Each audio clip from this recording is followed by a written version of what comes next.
So good morning ma'am, good morning classmates. I am Regine Salazano and my assigned topics is types of non-test data. There are 12 types of non-test data. These are homework, case studies and problem-solving assignment, projects, portfolios, debates, demonstration, games, oral and written report, rating scale, cartooning, notes, internship. So now, let's come first to homework. Homework is an assignment given by the teacher to be completed outside the classroom. It helps students practice lessons learned in school. So for example, answering math exercises at home after discussing multiplication in class. So homework is considered a non-test data because it allows teachers to evaluate the students' understanding, responsibility, and effort without using formal examinations. It develops independent learning habits, time management, and discipline. Through homework, teachers can monitor whether students are able to apply concepts discussed in class. Let's come to number 2, case studies and problem-solving assignment. So these are activities where students analyze situations or solve real-life problems using their knowledge. So for example, a student suggests ways to reduce waste in school after studying environmental problems. So case studies and problem-solving assignments are used to assess critical thinking, reasoning, or and decision-making skills. Students are given situations, scenarios, or challenges that require them to think carefully and apply concepts learned in class. Instead of memorizing facts, they must analyze the problem and provide solution. The third one is projects. So projects are tasks that require students to create something based on what they learned. So for example, making solar system model for science class. So projects are long-term activities where students demonstrate creativity, planning, and understanding of a topic. This may involve making models, posters, research outputs, or presentations. Teachers use projects to measure students' ability to apply knowledge in a meaningful way. So the fourth one is portfolios. So a portfolio is a collection of a student's work over time. So for example, a folder containing all English essays written during the semester. So portfolios are used to assess growth, progress, and achievement. They may include essays, drawings, reports, quizzes, and reflections. Unlike a single test, portfolio show improvement over a period of time. So now let's come to number 5, which is debates. Debates are discussions where students defend their opinion on a topic. So for example, debating whether homework should be given every day. So debates help teachers assess communication skills, confidence, reasoning, and knowledge of a subject. Students must present arguments, listen carefully, and respond to opposing ideas. This activity develops critical thinking and public speaking skills. The sixth is demonstration. So, a demonstration is showing how something is done. So, for example, showing the proper way to wash hands in health class.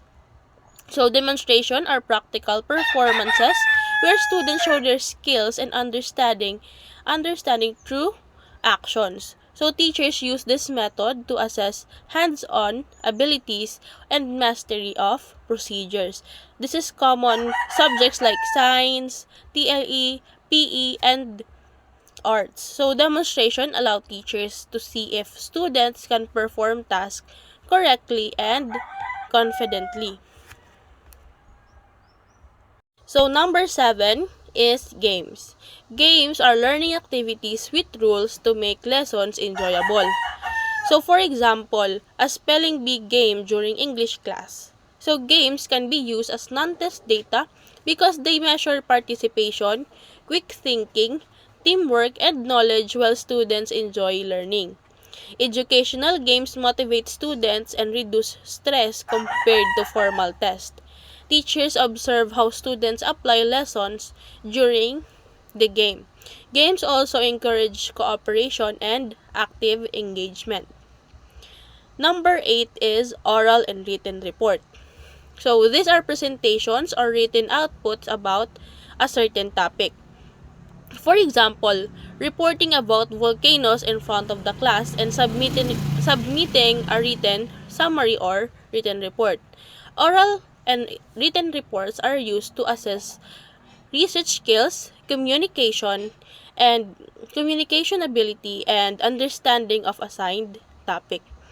In oral reports, students explain ideas in front of the class, while in written reports, they organize information clearly in a paragraph form. Teachers evaluate clarity, accuracy, confidence, and organization of ideas. Number 9 is rating scale. A rating scale is a tool to measure performance using levels or scores. So for example, rating a speech presentation based on voice, confidence, and content. So, rating scales helps teachers assess attitudes, participation, behavior, or skills using categories such as excellent, good, fair, or poor. It provides organized and objective feedback. Teachers often use rubrics or checklists to rate students' work fairly.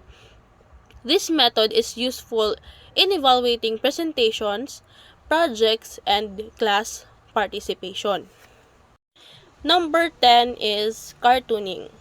So, cartooning is expressing ideas through drawings or comic strips. So, for example, drawing a comic strip about saving the environment. So, cartooning is a creative non-test assessment where students use illustrations to explain lessons or share opinions. It develops imagination, artistic skills, and understanding of concepts.